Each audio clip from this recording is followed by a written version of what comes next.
पिरियालो हक TV news report Mohammad Umar Bhutto Sindhu दरिया में पानी चढ़ जारी पिरियालो जे अलरा जागीर नारेजा लोब फरीदाबाद बचाव बंद ते पानी दबाव में वाध जारी 20 खां वधीक ॻोठ पाणीअ जे घेरे में लटपलाण जारी।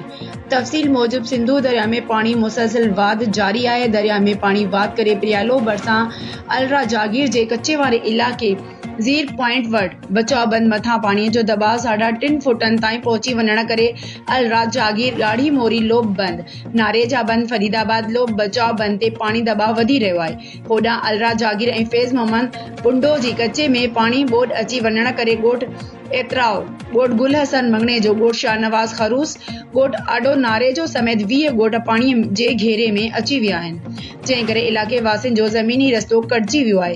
इलाके वासियुनि जो चवण त असांखे आबपाशी इंतज़ामिया कंहिं बि क़िस्म जी आगाही नाहे ॾिनी, जंहिं करे ॿोॾ जो पाणी असांजे ॻोठनि खे घेरे में आणे छॾियो आहे। ॻोठाणनि मूजिब असां पंहिंजी मदद पाण तहत पंहिंजे बचड़नि खे साण करे घर छॾे पाणीअ मां ॿाहिरि निकिरी रहिया आहियूं। ॿी तरफ़ आबपाशी इंतज़ामिया जो चवण त सखर बैराज वटि सिंधु दरिया में पानी मुसलसल वाध जारी आहे, जंहिं करे असां अलरा जागीर गाड़ी मोरी बचाव बंद नारेजा बंद समेत ॿियनि बंद जी हिफ़ाज़त लाइ पेट्रोलिंग शुरू करे छॾी आहे।